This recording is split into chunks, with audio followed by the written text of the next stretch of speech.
Bonjour à tous. Nous sommes aujourd'hui, chers amis, juste avant la fin du mois de Nissan. Le mois de Nissan, c'est un mois de miracles. C'est une période dans laquelle on prie à Dieu pour avoir des miracles, particulièrement en ce moment, avec le mode confinement dans lequel le monde entier se trouve. Et on prie tous les jours que, encore dans ce mois de Nissan, on mérite d'avoir des miracles et on mérite de voir la délivrance avec Mashiach. Que Dieu envoie une fois une bonne guérison à tous ceux qui en ont besoin, particulièrement à cause de la situation dans laquelle on se trouve. Et une condoléance pour tous ceux qui ont perdu un être cher. Que Dieu fasse qu'on puisse toujours partager et entendre que des bonnes nouvelles pour tous les peuples juifs et toute l'humanité tout entière. Aujourd'hui, chers amis, on va parler sur les maximes de nos pères, Avot, Pirkei Avot, chapitre 1, qu'on a commencé à lire Shabbat dernier. Et on le lit en général pendant le mois en été, à partir de Pessah jusqu'à Shavuot. On va essayer de voir ensemble, développer justement magnifique enseignement qu'on apprend de ce premier chapitre, pour revoir le cours en replay sur l'application eTorah, sur Google et Apple. Il y a déjà pas mal de cours sur les chapitres de Maximes de nos pères. Mais aujourd'hui, on va voir un autre enseignement, une autre idée merveilleuse, basée justement sur la Chassidut, et essayer de comprendre, comme on l'a défini dans le thème, la question générale, est-ce que dans la vie, il faut rapprocher ou il faut éloigner? Shammai face à Hillel, ces deux grandes écoles. L'un des principaux sujets dans la société, c'est la nature de la réaction à une personne qui est lésée ou pécheresse, quelqu'un qui faute, quelqu'un qui fait des erreurs, quelqu'un qui s'est trompé. Ça pourrait être parfois un conjoint décevant, un épouse ou un époux, un enfant qui a fait un acte interdit, un étudiant ou un employé qui a commis une faute. Et la question est de savoir quelle est la bonne attitude à prendre. Le mettre à l'écart ou le rapprocher. Répondre à la critique ou pardonner. Pointer sur l'échec ou bien de se dire que la personne peut-être a fait une erreur, mais ce n'est pas que la personne est mauvaise. Et ce sont des grandes questions qui nous entourent à chaque moment dans la vie en général. Commençons d'abord par une petite histoire. Comme j'ai dit tout à l'heure, le cours sera replay sur l'application eTorah, sur Google et Apple. Une histoire avec une fois quelqu'un qui a acheté un perroquet. Et après quelques jours, il retourne au marché. Et il demande de ramener le perroquet dans le magasin. Il dit, je ne peux plus supporter, ce perroquet n'arrête pas de me dire. Chaque fois que je passe à côté, j'entends les mots que tu sois enterré rapidement, que tu meurs rapidement. Je ne sais pas qu'est-ce qu'il a appris. Le vendeur, il dit, tu sais quoi, à la place de me rendre ce perroquet, j'ai une autre idée. Il y a ici un autre perroquet qui est un vrai tzaddik, qui est quelqu'un de vraiment pieux. Il a grandi dans une maison d'un gabbai d'une synagogue et tous les jours il prie. Fais rentrer les deux perroquets dans la même cage. Et le tzaddik, le pieux, il va faire retourner, il va faire tchouva, il va le faire revenir dans le bon chemin à celui qui ne se comporte pas comme il faut. Après quelques jours, la personne revient, il est tout enragé, rouge de colère. Il dit, la situation est encore plus pire. Il fait, qu'est-ce qui se passe? Il fait, le premier perroquet, il dit que tu meurs, et le deuxième, il répond, amen. Le premier, il dit que tu brûles, et le deuxième, il dit que Dieu fasse que ça se passe rapidement. Il fait, j'en peux plus. Pourquoi on parle de ça aujourd'hui? On vient de finir la fête de Pessah. On a commencé le conte du Homer. On est presque 2 semaines dans le conte du Homer. Et on sait qu'en règle générale, la période du Homer, la période dans laquelle nous nous trouvons, c'est une période du raffinement personnel. C'est un voyage avec une étape qui commence du niveau 1 au niveau 49, dans laquelle on essaye de raffiner, de changer nos manières d'agir face à nos proches, face à ceux qui nous entourent, face à la société, avec une introspection pour savoir est-ce qu'on agit de la meilleure manière possible d'après les bases de la Torah, ou bien on agit avec notre instinct de manière naturelle, sans se poser trop de questions, comme les choses devraient être faites, comme ça me montre à l'idée, comme ça me plaît de faire, sans savoir si c'est ce que je devrais faire, pas faire, etc. Comme j'ai dit tout à l'heure, la question qui dérange est la question la plus importante dans la vie de société en général, c'est le rapport que nous avons et quelle approche pour prendre face à quelqu'un qui a fauté ou quelqu'un qui s'est trompé. Un enfant, une épouse, un époux, un employé, un élève, comment réagir face à cette situation? Des questions qui se posent et qui se posent tous les jours. Pourquoi ce débat avec quel rapport avec Pirkei Avot, Maxime de nos pères? C'est très bien qu'on a l'habitude, le Shabbat, qui commence après Pessah. Le Shabbat dernier, on a commencé à lire le traité Avot, Maxime de nos pères.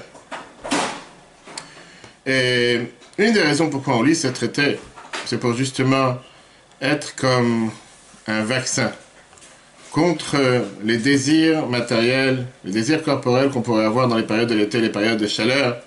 Les gens pensent aux grandes vacances. Et donc c'est pour ça qu'avant l'été, on lit ce traité Avot. C'est que des paroles, il n'y a pas vraiment de halakha dedans, il n'y a pas de loi à l'intérieur, c'est beaucoup plus des paroles de conduite, un mode de conduite pour essayer de calmer son mauvais penchant. Ça, c'est une raison.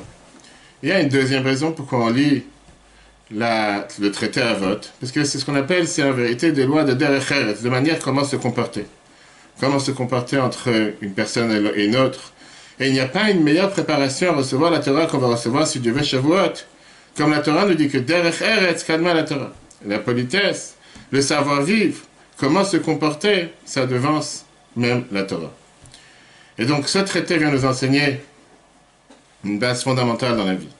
C'est pas tellement important ce que tu sais, ce que tu as appris, mais qu'est-ce que tu fais avec tes connaissances et comment tu les appliques dans la vie de tous les jours.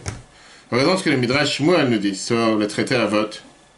Quelle est la raison pourquoi on a l'habitude en général de lire ce traité entre Pessah et Shavuot? Et j'ai trouvé que puisque c'est le moment où on commence à se réveiller, les moments chauds dans le monde, et les moments de chaleur, et automatiquement ça réveille les pulsions et les désirs corporels, matériels. Et le mauvais penchant à un désir de vouloir se renforcer dans cette période. Ce traité d'Avot, il vient avec pas mal de manières de savoir vivre comme la Torah elle veut qu'on vive. Et réveiller la personne à le pulser, à l'envoyer, à le rapprocher avec n'importe quel bon conseil, pas seulement bon conseil, mais bonne manière de vivre. Et il raconte qu'on pourrait trouver une autre raison. Comme vous l'avez dit tout à l'heure, que puisque Shavuot, on commence à voir, puisque Shavuot, on reçoit la Torah. Celui qui apprend la Torah, il doit savoir, à travers son étude, pas seulement amasser une quantité d'études, mais surtout, comment se comporter une fois qu'il aura appris. Le Rabbi donne une explication merveilleuse par rapport, vous savez qu'il y a un débat, combien de temps on doit lire le traité Avot. Est-ce qu'on le lit de Pessah à Shavuot, ou bien de Pessah à Rosh Hashanah, depuis les Shabbats après Pessah comme Shabbat dernier. Dans la Boudraham, c'est amené qu'on lit la Masachet Avot, le traité d'Avot, de Pessah jusqu'à Shavuot. Vient le Ramo, Rabbi Israël dans le Shulchan Aruch, il écrit le Siman 292, qu'on a l'habitude d'apprendre le Masachet Avot, le traité Avot, jusqu'à Rosh Hashanah. Et le Rabbi explique que la différence des coutumes, elle est basée sur les deux raisons qu'on vient de dire dans le Midrash Shmuel. D'après la raison qui te dit que l'étude elle est faite contre le mauvais penchant pendant la période de l'été, c'est la raison pour laquelle on apprend toute l'été jusqu'à Rosh Hashanah, comme d'ailleurs on a l'habitude de faire chez Chaval. Pour la deuxième raison, puisque l'étude c'est une préparation à Matan Torah, pour l'étude de la Torah, automatiquement pour se préparer à Chag Shavuot, donc c'est pour ça qu'on lit le traité Avot de Pessah jusqu'à Shavuot. Premier chapitre qu'on a lu ce Shabbat nous parle de la période des couples. C'était une période qui a duré environ 200 ans à la fin de la destruction du deuxième temple, à la fin de la période du deuxième temple, pardon, où la direction du peuple juif était basée sur un couple de sages qui était à la tête de la Cour suprême, le Sanhedrin. Le premier était comme le président de la Cour suprême, et le deuxième était comme le dirigeant du tribunal, président du tribunal. Parmi tous ces couples, un des couples les plus connus, c'était Hillel et Shammai. Eux, ils ont vécu 100 ans avant la destruction du deuxième temple. Hillel était comme le Nassi Sanhedrin, qui était le président de la Cour suprême, et Shammai était le président du tribunal. Vient le chapitre Avot, on a lu ce Shabbat, Mishnah 1, pardon, le premier chapitre, Mishnah 16. Et au départ, on voit comment la Mishnah nous amène des paroles de Hillel et après les paroles de Shammai. Et Shammai nous dit la phrase suivante. Asay Torah Trakva, fais en sorte de fixer la Torah des moments d'étude de manière fixe. Et Mormeat parle peu, Aserbe agit beaucoup. En deux mots, agit beaucoup plus que ce que tu parles. Et soit fais en sorte de pouvoir accueillir, accepter chaque personne avec joie, avec enthousiasme. Ça, c'est ce que nous dit la Mishnah de Masechet Avot, chapitre 1, verset Mishnah 16. D'après différentes explications, Shammai, en réalité ici, il nous parle des trois fêtes, des trois, pas seulement, des trois piliers sur lesquels le monde se tient. Le premier pilier, qui est le pilier dans lequel on sait très bien la partie de la Torah, l'étude de la Torah, en te disant qu'il faut fixer des moments fixes d'étude. Fixe un moment d'étude tous les jours, et autour de ce moment d'étude, fixe ton agenda et ton emploi du temps. Donc ça, c'est la base de la Torah. Le deuxième, c'est les mitzvot, les commandements, faire les mitzvot. Et le troisième, du Milut Chassadim, le troisième qui est être bienveillant, faire des bonnes actions envers les autres. Donc ça, c'est la base. D'abord, il vient et te dit, Asay Torah Trakva, fixe des moments d'étude. Après, ça continue avec la partie des mitzvot, en te disant que quand tu fais une mitzvah, sache que Emor Mehat parle peu, va assez et agit beaucoup, en te disant que l'essentiel, c'est bien sûr, pas seulement de parler, mais surtout d'agir. Et troisièmement, il vient et te dit que le troisième point important, quand on parle de tout ce qui sont les bonnes actions, il te dit, ça veut dire d'accepter chacun avec bienveillance, d'accepter chacun avec bonne humeur, d'accepter chacun avec joie, etc., etc. Maintenant, la question qui dérange, c'est que Shammai vient et te dit ici une raison qui est apparemment logique, que quand tu as accepté, quand tu reçois et quand tu acceptes des invités, tu dois essayer de tout faire pour donner à l'autre un bon sentiment, de le mettre à l'aise. Qu'est-ce que ça veut dire le mettre à l'aise? Quand quelqu'un vient chez toi et il te demande une question, ou bien il vient chez toi parce qu'il a besoin de manger quelque chose, ou quoi que ce soit, fais en sorte de pouvoir, si c'est pour lui donner un conseil, il ne vient pas juste pour demander à manger ou un conseil, il vient chercher de l'énergie. Puisqu'il vient chercher de l'énergie, automatiquement, il vient parce qu'il te considère quelque chose d'important. Il vient, il veut se sentir accepté, il veut se sentir accueilli, il veut se sentir important à tes yeux ou aux yeux de la personne chez qui il va visiter. Donc la chose la plus importante dans les relations humaines, c'est pas tellement ce que tu vas lui donner, c'est le sentiment que tu lui as fait. Le sentiment que tu lui as donné, tu lui as fait comprendre que tu l'attendais, qu'il n'est pas là en train de te voler ton temps, de te prendre de ton temps. Mais en vérité, il te rend une faveur du fait qu'il est venu te voir à la maison. Ça, c'est ce que Shammai vient nous enseigner. Il y a eu une fois un couple de commerçants juifs qui sont entrés à la maison, ils sont arrivés après Shabbat, et j'ai dit, pardon, juste avant Shabbat, et en rentrant à la maison, c'était un chemin qui était plein de boue, comme à l'époque, il n'y avait pas du goudron partout. Ils n'arrivaient pas à avancer, ils devaient absolument, en route vers chez eux, ils devaient trouver au moins une auberge ou quelque chose pour pouvoir faire passer Shabbat, pour passer l'endroit, pour essayer de pas être dans la rue. Mais c'était des gens riches, c'était des gens qui étaient assez aisés, assez respectés. Et ils ne pouvaient pas croire qu'aujourd'hui ils sont arrivés à une situation qu'ils doivent demander une certaine bonté, une certaine faveur à quelqu'un d'autre. Ce n'était pas de leur habitude. Et surtout, quelque chose qui doit taper maintenant à la porte des gens, sans même préparation. C'est pas qu'ils se sont invités, c'est pas qu'ils ont demandé d'abord. C'est que du jour au lendemain, d'un instant à l'autre, puisqu'ils sont bloqués dans la route, ils ne savent pas pouvoir entrer à la maison Shabbat, ils sont obligés maintenant de taper aux portes comme si vous dire mendier. Est-ce que vous pouvez nous recevoir pour Shabbat, etc. Mais là, ils n'avaient pas le choix. Ils sont obligés de rentrer chez quelqu'un pour faire kidouche, manger un morceau de pain, manger les chalotes, la viande. Donc ils rentrent dans la première ville, ils tapent à la porte et ils trouvent une mezouza. Le juif, qui est un juif simple, il ouvre la porte, il entend ce qu'ils ont besoin. Il a dit, vous savez quoi? Si vous voulez rentrer à la maison pour Shabbat avec plaisir, mais vous devrez payer plein prix, comme on dit, si c'est un carré VIP. Comme quand on vient dans un hôtel à la dernière minute pour pouvoir réserver une chambre, alors vous n'avez pas réservé en avance. Ils se sont regardés, ils ont dit on n'a pas le choix, qu'est-ce qu'on va faire? On va rester dans la rue, on va rester dans la forêt, on va rester dans la boue. On n'a pas le choix. Donc, ils ont préféré ils ont donné un acompte, et ils ont reçu une chambre pour dormir. Ils reviennent de la synagogue, après Ma'ariv, et ils trouvent la table qui est bien dressée avec tous les plats de Shabbat. Mais c'était une table qui a été faite pour la famille. Ils ne savaient pas s'ils peuvent toucher, manger. Ils se sont dit, tu sais quoi, on leur a donné tellement d'argent pour le séjour qu'on va passer ici. Au moins qu'on profite. Et ils ont mangé et bu sans limite. Le lendemain, la même chose, ils ne se sentaient pas à l'aise de manger de ce qui a été préparé pour la famille. Encore une fois, c'est pas un hôtel. Mais ils se sont dit, tu sais quoi, on a payé tellement cher, on nous a demandé tellement cher pour la chambre. Au moins, justifier le tarif qu'on a payé. Arrive la fin de Shabbat après Havdalah.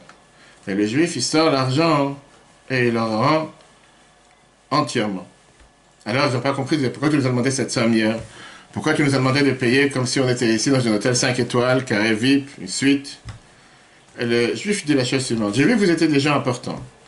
Et j'ai vu que vous n'allez pas être à l'aise de manger chez moi. Et donc, je vous ai demandé de l'argent pour que vous vous sentez à l'aise. Maintenant, après Shabbat, je vous rends votre argent parce que je n'ai pas du tout envie de profiter de cette mitzvah que vous m'avez donnée. Au contraire, je vous remercie pour le chesed, la bonté que vous m'avez permis de faire avec vous. Maintenant, vient Rambam, et ça c'est l'explication le plus haut, Rambam sur ce traité à vote, sur cette Mishnah. Qu'est-ce que ça veut dire d'accepter tout le monde d'une belle manière, avec bienveillance, ça va pas bien faute. De commercer et parler avec les créatures tranquillement, avec des paroles agréables, des paroles acceptables. Donc ça c'est la phrase que la Mishnah nous ramène sur Shammai. Alors que si on prend les deux premières phrases qu'il a dit Shammai, qui sont des phrases acceptées par tous, et c'est venu vraiment des phrases communes que tout le monde plus ou moins peut comprendre, qui était fils à un moment d'études tous les jours, parle peu et agit beaucoup, comprend parfaitement et c'est appliqué. La troisième phrase, c'est une phrase qui nous dérange, pas seulement qui nous dérange, mais c'est une phrase qu'on ne peut même pas croire qu'elle a été dite par Shammai. Toi, Shammai, toi tu nous demandes d'accepter chacun avec bienveillance, d'accepter chacun avec gentillesse, d'accepter chacun d'une manière comme si plus heureux sur terre. Est-ce que toi, tu es l'exemple de quelqu'un qui a de la patience, qui a un cœur large? Shammai nous dit clairement dans la Mishnah, si on a vu le texte, on l'a dit tout à l'heure, Even bekabel et kol adam, qui veut dire accepte, accueille chaque personne, chaque être humain. Et on sait très bien, donc c'est écrit dans la Gemara Yevamot, page 61a, dans Tosfot, qu'à chaque fois qu'on dit le mot Adam, pas Adam tout court, mais Adam, l'homme, avec le « et » à l'avant, on est en train de te parler, même les non-juifs, n'importe quelle personne sur terre. Shammai est en train de te dire, c'est celui qui nous enseigne comme quoi il faut accepter chaque humain sur terre avec la plus grande bienveillance, avec un accueil chaleureux, avec un accueil qui lui donne de l'importance. C'est ce que la Gemara nous raconte sur Shammai, 3 histoires, avec 3 non-juifs qui sont venus demander un conseil à Shammai. Et lui, il les a jetés, il les a repoussés jusqu'au bout du bâtiment. En 2 mots, si on comprend, comme on va tout de suite voir les histoires dans la Gemara, entre presque les frapper, ou bien les réprimander et leur crier très fort. Et c'est le même qui nous dit qu'il faut accepter et accueillir chacun avec bienveillance, avec joie, avec enthousiasme. La Gemara Shabbat 31a nous raconte ces histoires-là. Il y avait une fois un non-juif qui est venu voir Shammai. Il lui a dit, je crois à la Torah écrite, mais je ne crois pas à la Torah orale. Convertis-moi afin que je puisse apprendre la Torah écrite. Shammai s'est énervé. Il a fait sortir en criant sur lui. Sors dehors. Pas de temps à perdre avec toi. Cette même personne est venue voir Hillel, qui était l'adversaire de Shammai, et Hillel l'a converti. Le premier jour, il lui a montré les lettres Aleph, Bet, Gimel, Dalet. Le lendemain, il lui a inversé les lettres. En 2 mots, la première lettre c'était un Bet, la deuxième c'était un Aleph. Alors, la personne de Hillel, je ne comprends pas, hier tu m'as montré le contraire. Pourquoi tu m'as inversé les lettres aujourd'hui? Alors Hillel lui dit, tu t'appuies sur moi, tu me fais confiance? Fais-moi confiance, qu'est-ce que je t'ai dit? Que la Torah orale est aussi vraie. De la même manière que tu me fais confiance quand je t'ai appris les lettres, et tu m'as cru quand je te dis que ça c'est un Aleph et ça c'est un Bet. Crois-moi quand je te dis, crois aussi quand on dit que la Torah orale elle est vraie, et que sans la Torah orale, la Torah écrite est impraticable, tu peux le faire. Deuxième histoire que la Gemara nous raconte, pardon, avec un autre non-juif qui est venu voir Shammai, et qui l'a dit, convertis-moi afin que je puisse apprendre toute la Torah sur un pied, en étant debout sur un pied. Combien de temps on peut rester debout sur un pied? Shammai l'a poussé jusqu'au bout du bâtiment. Et on dit que Rashi donne l'explication. C'était un bâton, une règle avec laquelle on mesurait le bâtiment. Shammai, il a poussé parce qu'il s'est dit, écoute-moi, laisse tomber, tu es en train de raconter des histoires, tu vas prendre toute la Torah sur un pied, il n'y a pas de temps à perdre avec toi. Il est venu voir Hillel, et Hillel l'a converti. Hillel lui a dit la fameuse phrase, que tu n'aimes pas qu'on te fasse, ne le fais pas aux autres. Ça, c'est toute la Torah, et le reste, ce sont des commentaires, va et termine, va et apprends. Une autre histoire que la Gemara nous raconte avec un non-juif qui passait derrière la synagogue, derrière la maison d'études, et il a entendu une voix d'un sophère qui disait voici les habits qu'on avait l'habitude de faire, qu'on va faire. Choshen, le pectorat, le éphod, le tablier. On demande les habits du grand prêtre. Donc lui, il n'a pas entendu, il n'était pas forcément au courant qu'on parle ici du grand prêtre. Donc il a dit, je vais aller me convertir pour devenir un grand prêtre. J'ai envie de travailler à la classe avec des beaux habits. Il est venu chez Shammai, il lui a dit, écoute, voilà ce que je cherche. Shammai, encore une fois, il l'a repoussé jusqu'au bout du bâtiment. Il est venu chez Hillel, et Hillel, il a converti. Hillel, il lui a dit, va d'abord apprendre toutes les lois du grand prêtre. Il est parti voir les lois qui sont écrites dans la Torah sur le grand prêtre, sur le Kohen Gadol.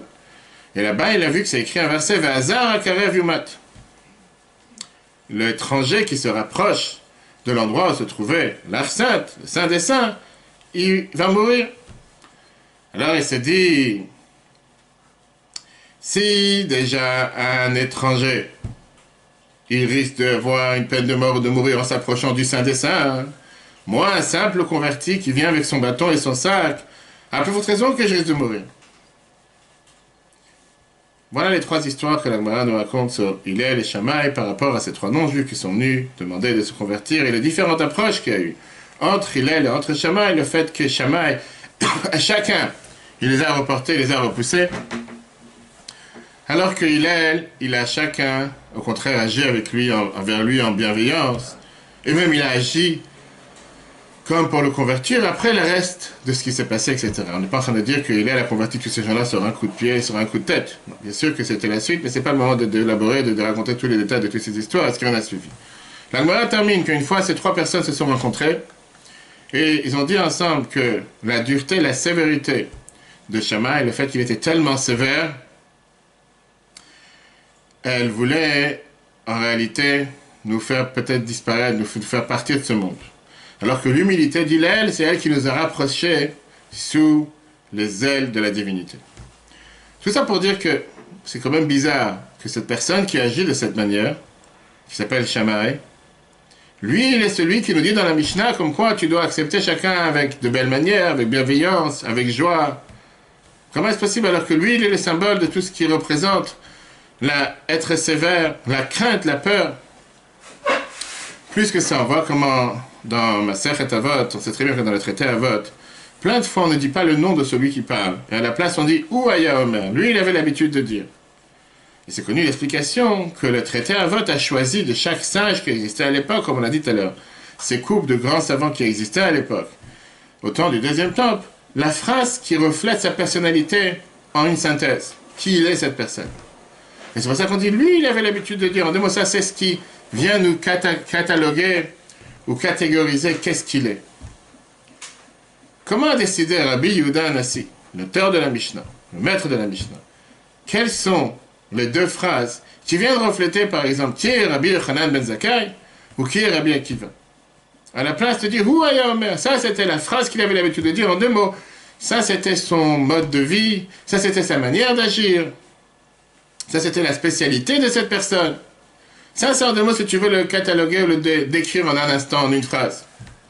Et donc la question elle est encore plus forte.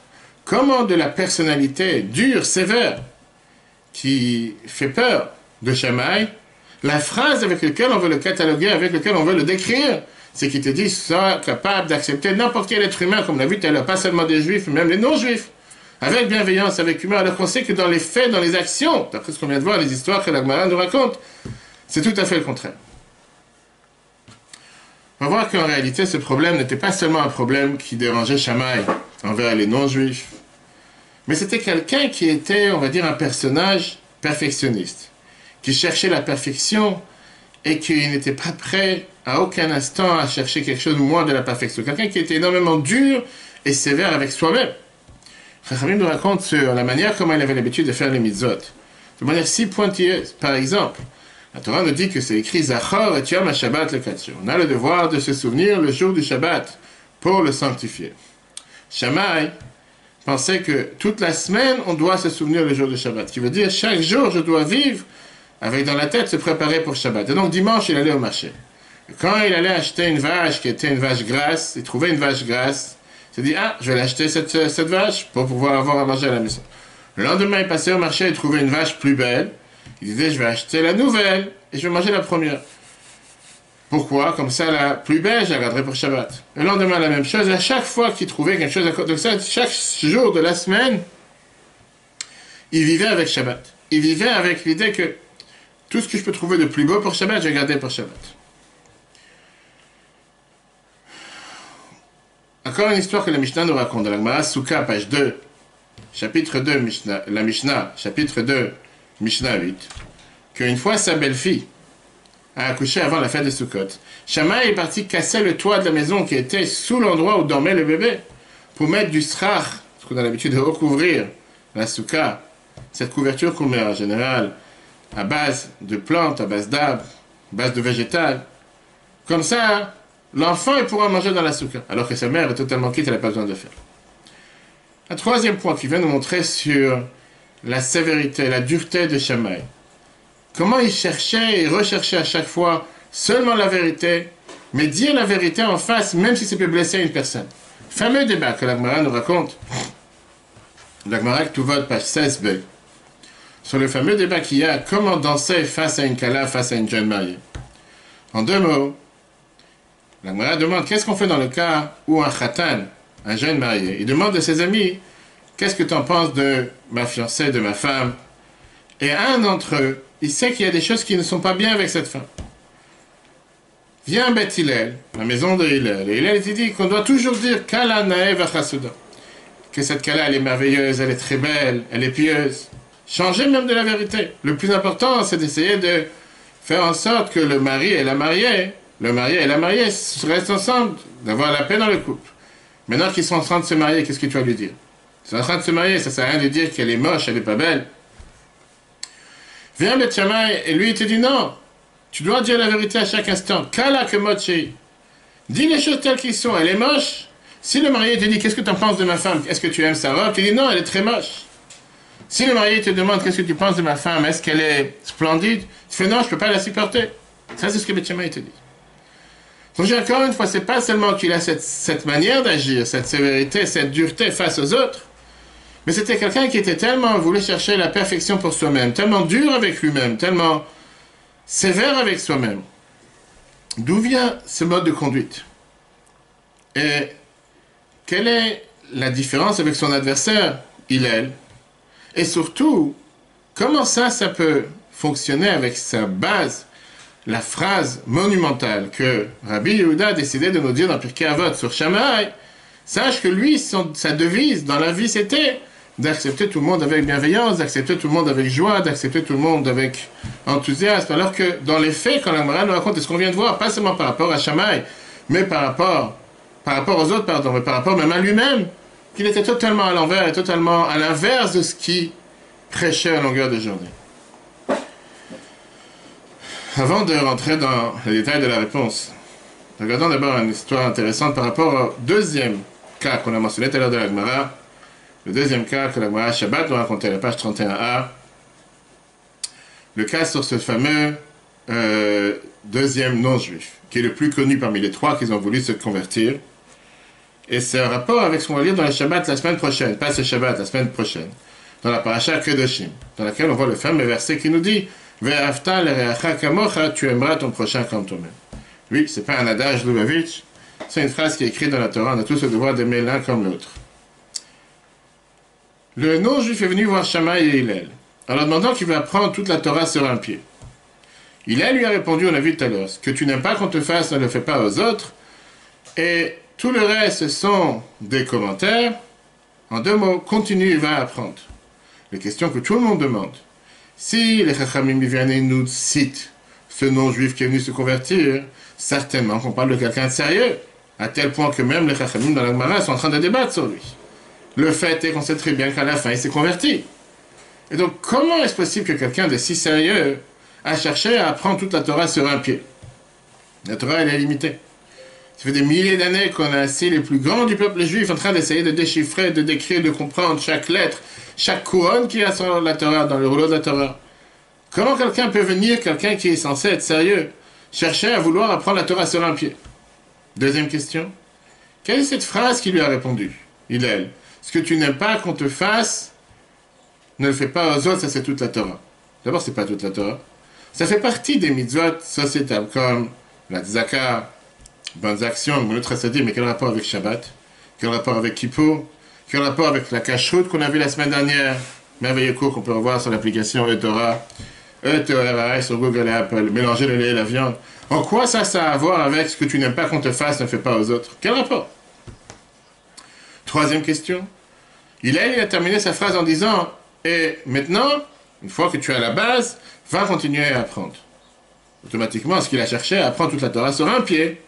C'est pas qu'il a appris sur un pied, la preuve c'est qu'il a continué, après certains disent 3 ans, il a continué à apprendre jusqu'à qu'il s'est vraiment converti.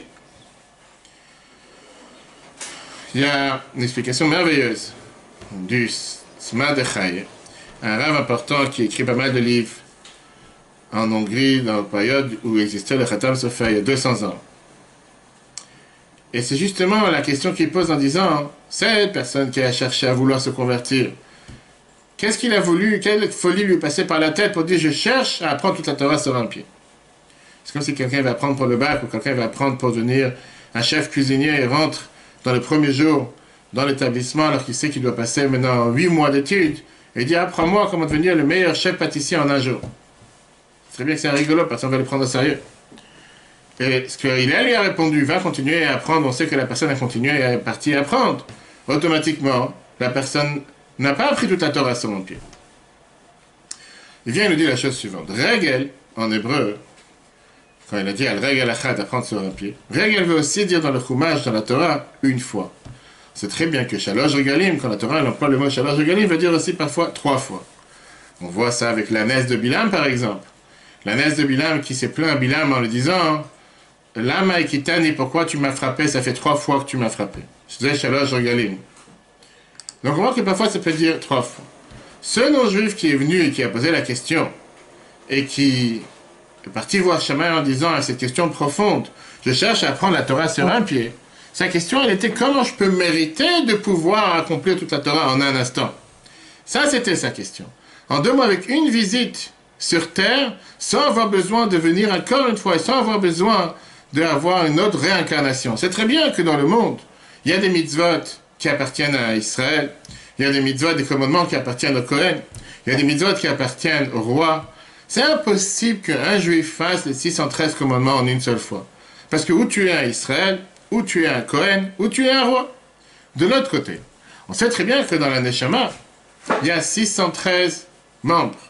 Chaque juif doit accomplir toutes les mitzvot pour terminer la réparation de tout ce qui dépend de son âme. Ce goy, ce non-juif, est venu voir Hillel en lui demandant comment pouvoir arriver à une telle perfection, quand apparemment c'est impossible. Puisque si je suis Israël, par définition, je ne pourrais jamais faire les mitzvot qui sont en rapport avec le Kohen. Si je suis Kohen, pas forcément je pourrais faire certaines choses, puisque je ne peux pas me rendre impur pour différentes situations. Mais non, ce non-juif n'était pas bête, comme on l'a dit tout à l'heure, puisque l'Agmara nous en parle. De l'Agmara Shabbat, page 31a. Ce non-juif connaissait la réponse des sages de la Kabbale, que la seule manière de pouvoir faire les mitzvot, comme la Kabbale nous enseigne, c'est de revenir sur terre avec plusieurs réincarnations. Et à chaque fois que la Neshama est renvoyée sur terre, elle termine, elle complète encore une fois une partie de sa mission. Alors une fois, elle peut descendre dans la Neshama dans l'âme d'un Kohen, une fois dans l'âme d'un Israël, une fois l'âme d'un roi, et comme ça, elle terminera sa mission sur terre à avoir complété toutes les mitzvot. Ce non-juif n'était pas prêt à revenir plus qu'une fois. Et donc il a cherché à savoir comment je peux accomplir toutes les mitzvot en venant sur terre une seule fois. En une seule réincarnation, pas besoin de revenir plusieurs fois. Il a compris ce que ce non-juif a cherché. Et c'est pour ça qu'il lui a répondu, ce que tu n'aimes pas qu'on te fasse, ne fais pas aux autres, continue, va continuer à apprendre. Avec ça, il lui a répondu la phrase suivante. Il a dit qu'il y a 2 manières deux manières d'arriver à une perfection. Ou tu fais partie du groupe, et donc automatiquement, les mérites de tout le groupe, ils sont aussi sur ton nom. Prenons avec un groupe de sport, le plus grand sportif, que ce soit le foot, que ce soit n'importe quelle autre équipe sportive, ou bien même un chef d'entreprise, que la réussite de l'entreprise, elle est basée sur tout le groupe, sur toute l'équipe, et donc automatiquement sur toi.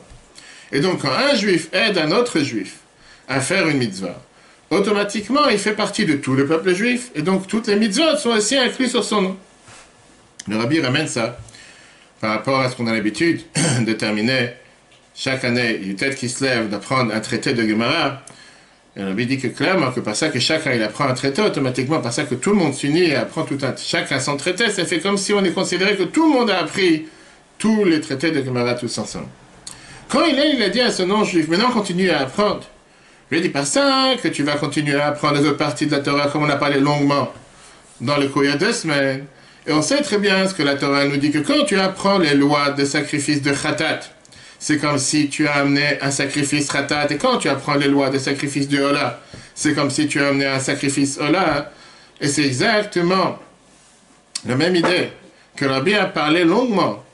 D'ailleurs, c'était cette semaine, à Haron Shel Pesach, en 1984, quand Rabbi a lancé la campagne d'étudier l'étude quotidienne de Rambam de Maïmonide, avec différents formats, que ce soit 3 chapitres par jour, ou 1 chapitre par jour, ou le Sefer HaMitzvot, la mitzvah du jour, en disant que c'est le seul livre de toute la Torah qui réunit tous les parties de la Torah. Et donc en apprenant Rambam tous les jours, mis à part le fait qu'on est en train d'apprendre la même étude que des millions de juifs à travers la planète étudient quotidiennement, on réussit à réparer toutes les parties de nos âmes. Mais la même chose, il a dit à ce non-juif en disant, tu as la deuxième possibilité, ou de revenir plusieurs fois sur terre, ou d'apprendre toute la Torah. Et par ça que tu apprends toute la Torah, même les parties que tu n'as pas fait, même les parties que tu n'es pas en train de faire, même les parties que tu ne peux pas faire parce que tu n'es pas Cohen, parce que tu n'es pas femme, tu n'es pas homme, pour les différentes cas de figure, comme on sait très bien que les 613 commandements sont divisés sur toute la population confondue. Par ça que tu apprends ces lois, c'est considéré comme si tu les as fait. Comme la Torah nous dit par rapport au sacrifice. Que puisqu'aujourd'hui on ne peut pas amener un sacrifice, par ça qu'on apprend les lois du sacrifice, c'est considéré comme si on l'avait amené. Pareil avec la prière, on te dit aujourd'hui la prière a été instaurée à la place du sacrifice. Et par ça qu'on fait une prière le matin, l'après-midi, le soir, c'est comme si on avait amené les sacrifices. Mais après tout ça, revient la question qui dérange. Pourquoi alors Shammai, ça c'est l'explication comment il a répondu à ce futur converti. Pourquoi Shammai il a repoussé ce non-juif? Avec force, avec dureté, avec sévérité, avec rigueur. Et surtout, comme j'ai dit tout à l'heure, ce qui dérange le plus par rapport à Shammai, c'est le fait que la Mishnah vient te le caractérise comme si c'était la personne par excellence que dans son quotidien, il accepte tout le monde avec bienveillance, avec joie. Alors qu'on sait très bien que c'est tout à fait le contraire. Plusieurs explications. Une explication très riche, que le Rabbi amène dans l'écoute de Sichot 17, page 354.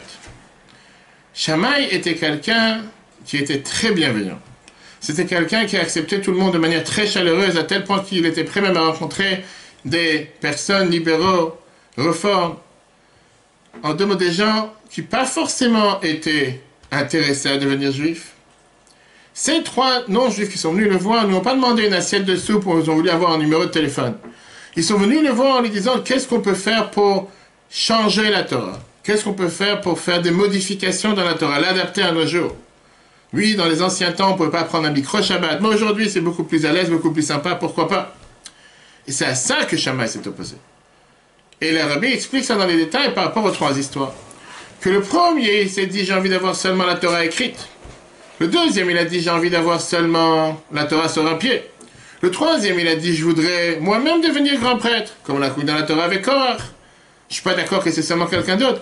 Quand Shammai s'est rendu compte qu'il a affaire avec 3 personnes qui ne cherchent pas la vérité, mais qui cherchent à vouloir faire des modifications dans la Torah, là Shammai s'est opposé farouchement. Ça, c'est une explication du Rabbi. La question reste toujours, pourquoi la Mishnah a choisi parmi toutes les phrases, parmi toutes les actions, pour nous dire qui était ce Shammai, celui qui est Mekabel et Kol Adam Besev Panim Yafot, qui accepte tout le monde avec beauté et bienveillance. Le Rabbi donne une réponse merveilleuse, une autre réponse. En règle générale, dans l'ordre, dans les Shisha Sidrei Mishnah, dans les 6 volumes de Mishnah, tous les traités de Mishnah, les paroles de Shammai sont d'abord écrites en avant les paroles d'Hillel.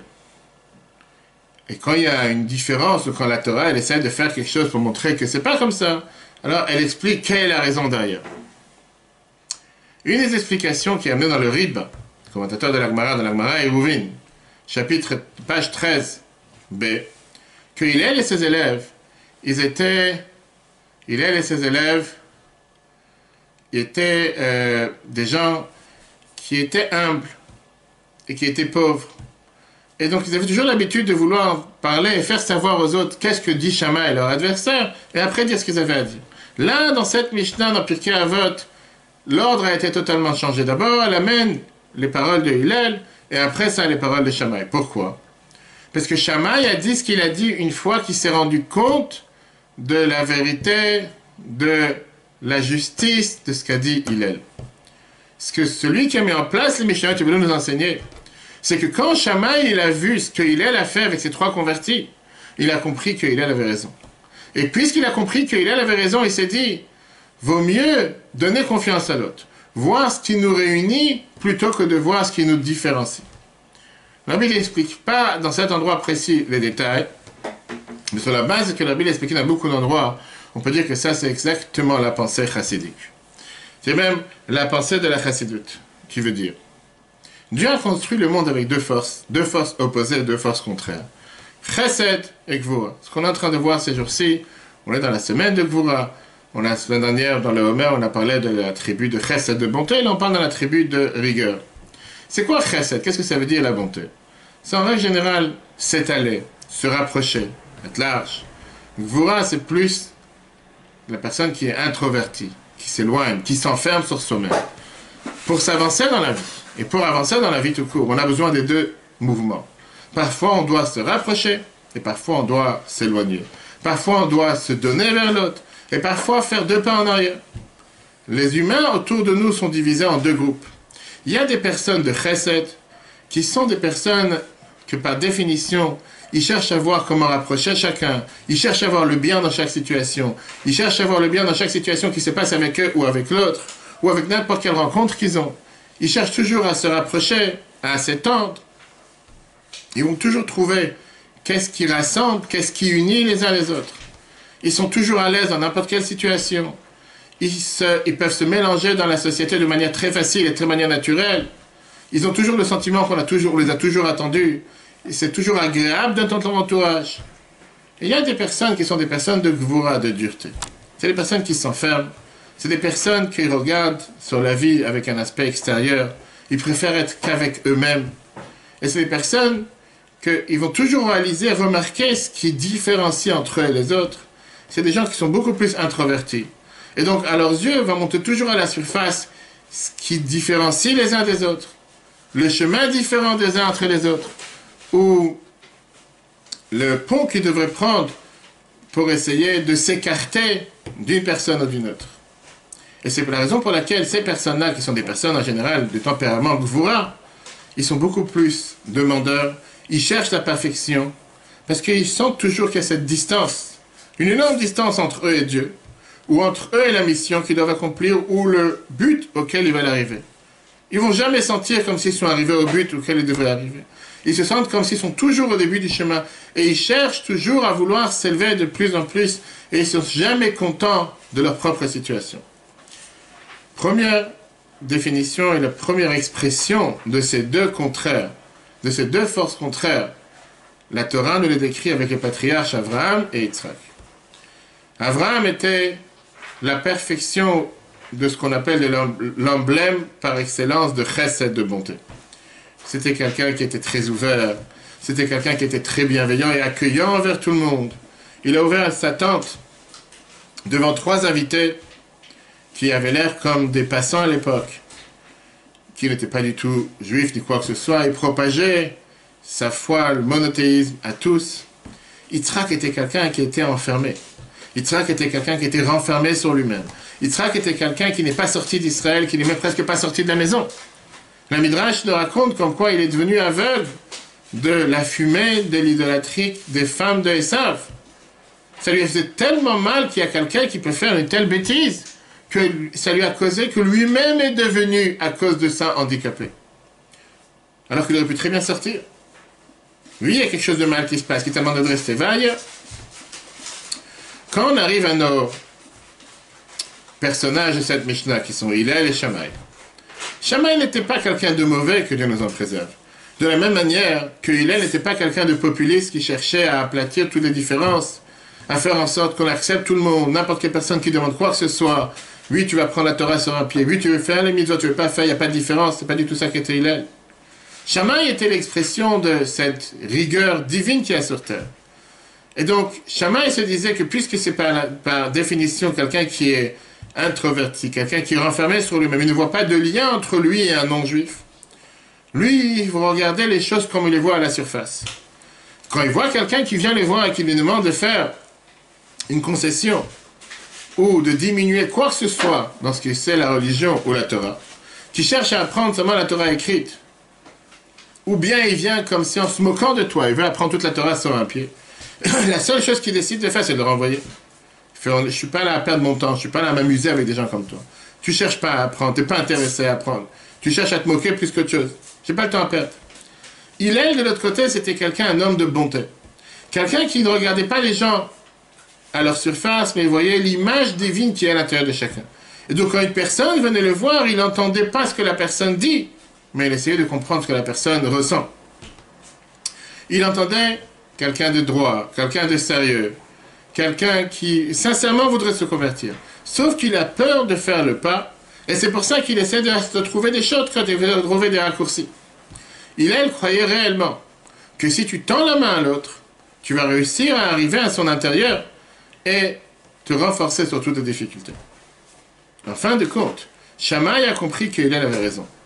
Pour une simple raison, mais qui est une raison profonde. Parce que la vision juive, comme c'est expliqué d'après la Chassidut justement, c'est que les mots forment la situation. Des mots ne viennent pas seulement décrire une situation existante, mais c'est eux-mêmes qui forment une nouvelle situation. La manière comment tu agis envers les autres vient fixer la manière comment eux ils agiront envers toi. Et quand tu es là pour accentuer le mal qu'il y a chez l'autre, automatiquement il devient encore plus mauvais. Quand tu viens accentuer le bien qu'il y a chez l'autre, automatiquement il devient encore plus bon. Même si dans la base, Shammai avait raison, que la personne qui est en face de lui, c'est une personne qui est en train de chercher des concessions et qui est en train d'être de manière tellement dégradée, et surtout une personne qui n'est pas du tout... Il est là pour se moquer plus qu'autre chose. Quelle est la prochaine étape? Alors disons que vraiment c'était une personne qui est venue se moquer. Disons que vraiment c'est une personne qui est venue, qui n'était pas intéressée. Qu'est-ce que tu fais avec? Le meilleur moyen, c'est de sortir de cette situation et de le motiver, d'utiliser ça comme un catalyseur pour le pousser à faire du bien. Il est venu te voir. Et si tu le fais en donnant des conseils, en lui donnant confiance, en l'encourageant, tu vas réussir à avancer les choses. Quand il a accepté ces personnes. En réalité, il était en train de dire la chose suivante. Je pense que sincèrement, vous voulez vous rapprocher de Dieu. Et le fait que la manière comment vous décrivez les choses en se moquant ne vient pas refléter qui vous êtes. Cette attitude, il a dévoilé le bien qu'il y avait à l'intérieur de ces personnes. Fameuse histoire qu'il racontait sur une des personnes les plus connues, qui s'appelait Thomas Edison, que grâce à lui, on a celui qui a inventé la lumière, la lampe électrique, l'ampoule électrique, qui a changé la vie de l'humanité. Quand la mère de Thomas est décédée, il a cherché dans les papiers chez lui à la maison, il a trouvé un morceau de papier dans lequel ça l'a rappelé à des dizaines d'années en arrière et il s'est mis à pleurer. C'était quand il était à l'école, en bas âge.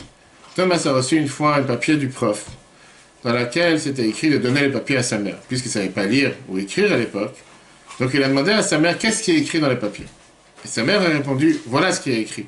Chère Madame Edison, je voulais vous dire que votre fils Thomas, c'est un enfant qui a énormément de qualités. Et puisqu'à l'école, on n'a pas assez de moyens pour pouvoir le faire avancer grâce à ses qualités, je vous demande de ne plus l'envoyer à l'école demain. À la place, trouvez pour lui une autre structure qui est adaptée face à ses qualités. Thomas a dû rester à la maison quelques mois jusqu'à ce que sa mère ait trouvé une autre structure pour qu'il puisse continuer ses études. Maintenant que sa mère est décédée, il voit ce vieux papier. Mais là, il sait déjà lire. Et là, il voit que dans le papier était écrit quelque chose qui est totalement différent de ce que sa mère lui avait lu il y a quelques dizaines d'années. Voilà ce qui était écrit dans le papier. Madame Ellison, ton fils Thomas, c'est un voyou. Il n'est pas capable de rester sur place un instant. Il dérange le cours sans arrêt. Le prof ne peut pas enseigner juste par ça qu'il le regarde. Par ça qu'il est dans la classe, même si c'est au bout de la classe, il ne peut pas enseigner. Et donc, on a décidé que la meilleure des choses, c'est de le renvoyer tout de suite et éternellement de l'école. On te demande de ne plus l'envoyer dans notre école, etc. Thomas, il essuie ses larmes. Et il dit, j'ai grandi comme un orphelin. Sans père qui me protégeait. Sans père qui nourrissait la maison. Et si ma mère m'aurait lu ces pics, ces flèches que le prof avait envoyées à l'époque, je n'aurais pas pu survivre. Par sa sagesse, en tant que mère, elle a su comment m'encourager dans des situations difficiles, en me montrant comme si j'étais quelqu'un qui avait plus de capacités que les autres, et les conséquences, il a créé l'ampoule électrique. Le rabbi, il écrit dans l'écoute de Sichot 17, page 114, le commentaire 37. Pourquoi Shammai, quand il dit, il faut savoir accepter, il faut savoir accueillir chacun avec bienveillance, alors qu'on sait très bien ce qu'on a vu tout à l'heure dans l'Agmara, Shabbat 31, quand on te dit que Shammai a fait tout le contraire par rapport avec ces 3 non-juifs qui sont venus le voir et qui sont venus se convertir. Et quand il te dit le mot Adam, ça veut dire même les non-juifs, même les enfants de Noach, les Noachim. Mais en réalité, c'est qu'une fois que Hillel avait déjà dit, et c'est pour ça qu'on a vu tout à l'heure que dans cette façon, dans cette traité, les choses ont été inversées. D'abord, on nous a dit ce qu'il a dit Hillel.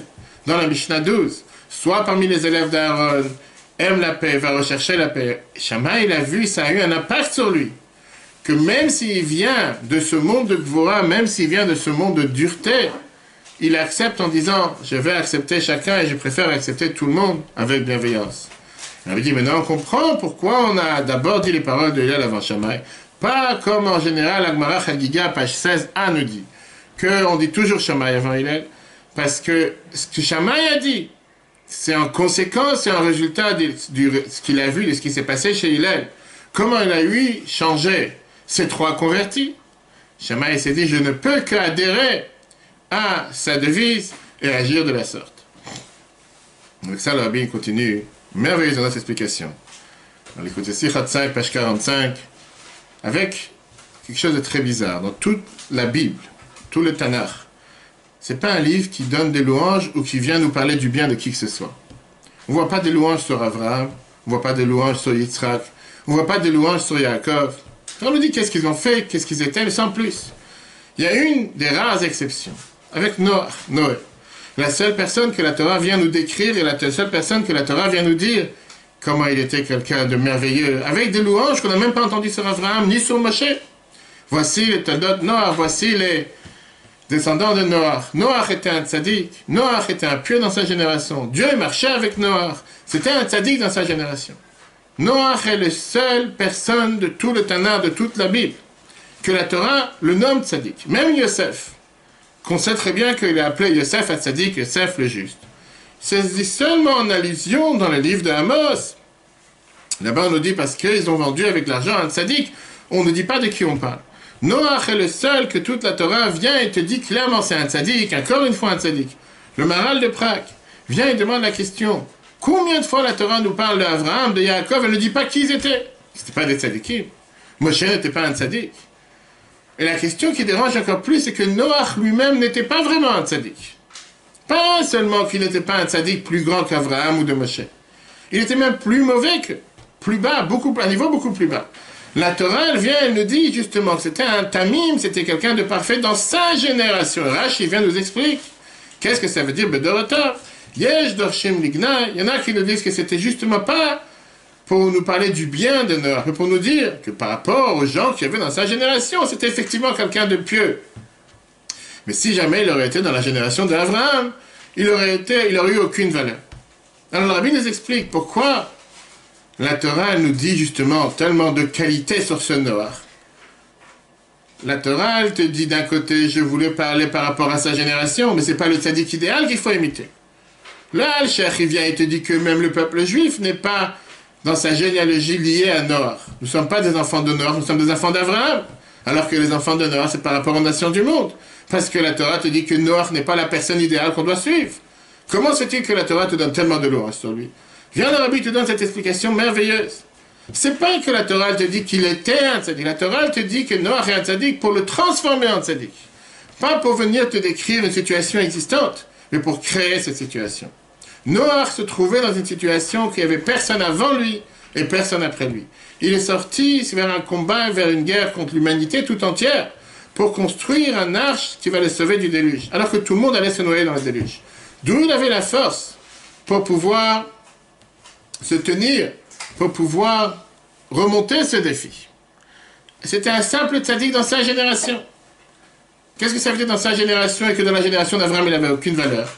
Au contraire, ça, ce sont, on va dire, la manière comment Dieu il a voulu lui donner des forces, le propulser pour pouvoir agir comme il fallait. Dieu lui rappelle, tu es un tzaddik, tu es différent des gens autour de toi, tu es fait pour sauver l'humanité tout entière après le déluge. Et ça même, ça va te donner ces forces pour pouvoir agir de la sorte. Le Rabbi ramène un autre point important, à des autres occasions. C'est que les derniers 6 versets de toute la Torah, ce sont des paroles avec lesquelles on se sépare de Moshe.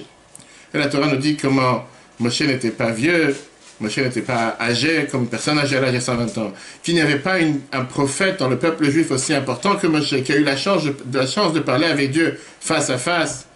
Mais il y a une phrase qui dérange, mais une phrase avec toute sa puissance.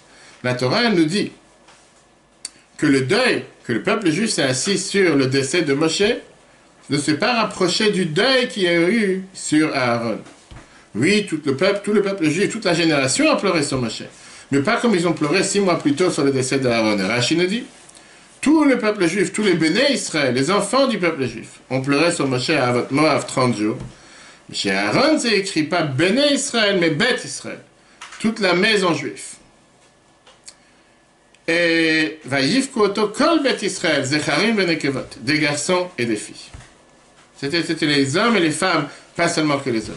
Rashi explique le Midrash que Aaron, il avait cette qualité particulière dans laquelle Moshe n'était pas avec cette qualité. Aaron était celui qui avait amené la paix entre les couples, entre un mari et sa femme, entre un homme et son ami. Et de là le vide qui a été créé quand Aaron est parti. Toute la question qui dérange, c'est pas possible. On est en train de parler du décès de Moshe. On est en train de parler du décès de Moshe. Est-ce que ça c'est l'endroit de parler maintenant des qualités d'Aaron? C'est très bien ce que la Torah nous dit dans les prochaines parashiot, Acharemot, que Doshim est mort, qu'une fois que quelqu'un nous a quittés, on ne parle pas de son mal, on parle de son bien. Comment ça se peut que les derniers versets de la Torah, à la place de parler du bien de Moshe, que du bien de Moshe, on nous parle de quelque chose dans lequel Moshe n'était pas parfait? Le Rabbi donne à ça une explication merveilleuse. Dans l'écoute Sichot, page 34, et le Sichot volume 24, page 253. Pour pouvoir faire la paix entre les hommes, on a parfois le devoir de changer la vérité et d'arrondir les angles. On ne doit pas voir une partie des choses. Il vaut mieux se focaliser seulement sur les choses positives. Moshe n'était pas capable de faire une chose pareille. Ce n'était pas un défaut chez lui, c'était une qualité. Comme la Torah nous dit, Moshe emet, vetorato emet. Moshe est vrai, sa Torah est vraie. Il n'était pas capable de ne pas voir les choses telles qu'elles sont, même pour un grain, même pour un petit détail. Néanmoins, avant qu'il parte de ce monde, quand il avait le temps de pouvoir regarder sa vie, qu'est-ce qu'il a accompli dans sa vie? Il avait un regret. Qu'il n'a pas eu et qu'il n'est pas arrivé à cette qualité d'Aaron. Parce qu'avec tout le respect qu'on doit à la vérité, Moshe sentait que pour un moment, avec la paix, on peut avoir et obtenir beaucoup plus. Et donc, avant qu'il parte de ce monde, c'était important de rentrer dans la Torah, dans le dernier verset, la qualité d'Aaron. Et comme on a l'habitude de dire, quand la Torah nous dit, quand Dieu lui demande de tout faire pour avoir le shalom bait, la paix et l'harmonie dans le couple, la Torah ne dit pas qu'il faut avoir le emet bait. Ça ne veut pas dire qu'il faut mentir. Emet veut dire la vérité. Mais ça veut dire que parfois, pour pouvoir avoir un couple, pour pouvoir fonctionner comme il faut en harmonie dans le couple, comme j'ai l'habitude de dire à tous les couples qui viennent me voir, on peut revoir sur les cours du couple, sur l'application et Torah, parfois il faut savoir être aveugle, parfois il faut savoir être sourd, et parfois il faut savoir être muet. Et parfois il faut les trois à la fois. C'est ce que la Torah te dit, cherche le shalom bait. Pas obligé de dire toute la vérité en face. Qu'est-ce que cela veut dire concrètement pour chacun d'entre nous? Dans beaucoup de discours, le Rabbi parle sur la manière comment Pinchas s'était comporté. Qu'il avait cette, on va dire, cette bigoterie, il avait cette manière d'être avec une telle jalousie envers n'importe qui, ne pouvait pas supporter quelque chose qui ne se faisait pas comme il aurait dû être. Et que le Rabbi a parlé plusieurs fois sur le fait que dans notre génération, ce n'est pas le chemin à agir. Aujourd'hui, on a le devoir de regarder ce qui nous unit, de laisser une porte ouverte pour n'importe quel juif. Regardez ce que le Rabbi a écrit à une femme à Eilat, que sa fille, la fille de cette femme, fréquentait quelqu'un qui était un mauvais personnage et qui faisait des choses qui n'étaient pas bien à faire. Et donc cette femme a décidé de vouloir couper les ponts avec sa fille. Elle voulait se séparer de sa fille. Le Rabbi pensait différemment. Regardez la lettre, je traduis la lettre que le Rabbi écrit. D'après ce que tu m'écris, ça a l'air de dire que pour l'instant tu n'as pas de situation, de possibilité de pouvoir changer la situation par rapport à ta fille. La seule chose, c'est de se comporter d'une telle manière que ta fille, elle ressente que votre maison, elle est toujours ouverte face à elle. Et que tu es prêt à l'aider dans la meilleure manière, dans toutes les manières possibles, s'il y a un problème. Voilà ce que la Bible écrit à cette personne. Pas de fermer la porte, pas de la rejeter, parce qu'elle fait une erreur, alors de rajouter une bêtise sur une bêtise. Dans une autre lettre merveilleuse, que la Bible écrit Hanouka 1961. La Bible écrit comment on peut faire sortir un enfant quand il y a une crise de comportement ou une crise dans les études, c'est en essayant de lui former une nouvelle vision, une nouvelle photo, une nouvelle image de qu'est-ce qu'il est. En lui montrant ses qualités, en lui montrant la possibilité qu'il peut avancer, qu'il peut s'élever. Je vous lis la lettre comme la Bible dit. Je voulais rajouter encore un point important qui est écrit dans les écrits de la Chassidoute, c'est qu'en réprimant un enfant, le parent ou le prof doit faire attention de ne pas faire réveiller dans un enfant un sentiment qu'il n'y a plus d'espoir, que tout est perdu. Au contraire, c'est interdit qu'un enfant reçoive l'aspect comme si lui-même n'a pas de valeur, comme si tout est fini, et donc, puisque de toutes les façons il n'a plus rien à perdre, il peut continuer à faire ce qu'il a envie. Au contraire, il faut réveiller le sentiment chez un enfant, qu'il est capable de surmonter les difficultés qui sont devant lui, avec la volonté, avec la force et avec la persévérance. J'arriverai avec une merveilleuse histoire. Il y avait le grand juge Chaim Cohen en Israël qui était connu pour être celui qui insultait, se moquait, dégradait tout ce qui représentait quelque chose qui est sain par rapport au peuple juif. C'est quelqu'un qui a monté l'échelon dans tout ce qui est les juges israéliens. Il est devenu un juge. Après, il était le sous-président de la Cour suprême. Il était aussi le conseil du gouvernement par rapport à toutes les questions de justice. Il était tellement élevé, donc sa manière d'agir, ça énervait les gens encore plus. À tel point, il s'appelait Chaim Cohen, qu'il a décidé de faire savoir à tout le monde qu'il va se marier avec une femme divorcée. Et il sait très bien que dans la Torah, un Cohen ne peut pas se marier avec une femme qui est divorcée par le statut élevé du Cohen. Mais puisque c'était un Cohen, il n'a pas le droit de se marier avec elle. Aucun rave, aucun rabbin voulait se marier avec elle. Et donc, il a décidé, si c'est comme ça, c'est pas grave, je vais aller me marier en dehors d'Israël, avec un mariage qui n'est pas un mariage religieux, et automatiquement, je fais ce que je veux et je vous embête. Un certain temps après, il est petit avec son ami, il est parti visiter New York. Et il était dans le mois de Tishri 1976. À New York, son ami lui a dit, tu sais quoi, viens, on va à Simchat Torah voir le Rabbi. Simchat Torah, chez le Rabbi, j'ai eu la chance d'être des dizaines de fois avec le Rabbi Simchat Torah. Une joie qu'on ne peut pas décrire. Des milliers et des milliers de personnes. Ils rentrent dans la synagogue du Rabbi, dans un moment les plus élevés de l'année. Plein avec des milliers de jeunes et moins jeunes qui dansent et qui chantent avec la Torah. Le Gabbai, le représentant de la synagogue, il voit Chaim Cohen, il ne sait pas quoi faire. Si il va la rapprocher du Rabbi en lui disant, tiens, viens prendre un Sefer Torah, c'est quand même quelqu'un d'important. Si tu viens prendre un Sefer Torah, alors, est-ce qu'il doit l'honorer? Comment on peut donner un Sefer Torah à quelqu'un pareil? Donc il a fait comme s'il n'a pas vu. Il a fait comme s'il ne sait pas qu'il vient de rentrer. Le Rabbi de l'endroit où il était assis, au début de la choule, il voit cet invité, il appelle le Gabbai, il dit, Chaim Cohen est là. Et donc, comment on ne peut pas l'honorer avec un Sefer Torah? On a donné un Sefer Torah, un livre de Torah à ce juge, et il est parti au centre où tout le monde dansait avec la Torah. Et là, le Rabbi commence à faire avec ses mains, comme c'est connu de manière très forte, pour encourager les chansons. Et Chaim Cohen au milieu. Tout le monde danse, tout le monde chante, Chaim Cohen avec le Sefer Torah. Le Rabbi n'a pas laissé, à chaque fois que le Rabbi encourageait les chants, tout le monde continuait à chanter, ça pouvait durer 5 minutes, 10 minutes, 20 minutes. Et Chaim Cohen qui transpire avec le Sefer Torah, c'est tel enthousiasme qu'on ne voit pas l'heure passer. Ça a duré 45 minutes jusqu'à ce que le rabbi il arrête d'encourager les chants et la kaffa se termine. La situation se calme, Chaim Cohen il part de la synagogue. On ne sait pas ce qui s'est passé avec lui après. Mais la personne qui est arrivée à la synagogue, qui l'a amené Chaim Cohen, il n'est plus arrivé au Séanti. Une fois, le vieux Elkan, qui est un ami à lui proche, il lui a demandé pourquoi tu viens plus. Il a dit, je ne sais pas, quel bouleversement, quelle transformation s'est passée dans l'âme de ce Chaim Cohen. Mais moi, je n'ai pas envie d'avoir ce bouleversement. Moi, je suis bien où je suis. Encore une fois, ça vient montrer ce qu'on a commencé au début du cours, l'importance de choisir, comme le Rabbi nous dit dans notre génération, le chemin de seulement agir avec, pas seulement bienveillance, rapprocher. Ça ne veut pas dire qu'il faut être aveugle quand il y a des problèmes ou des soucis.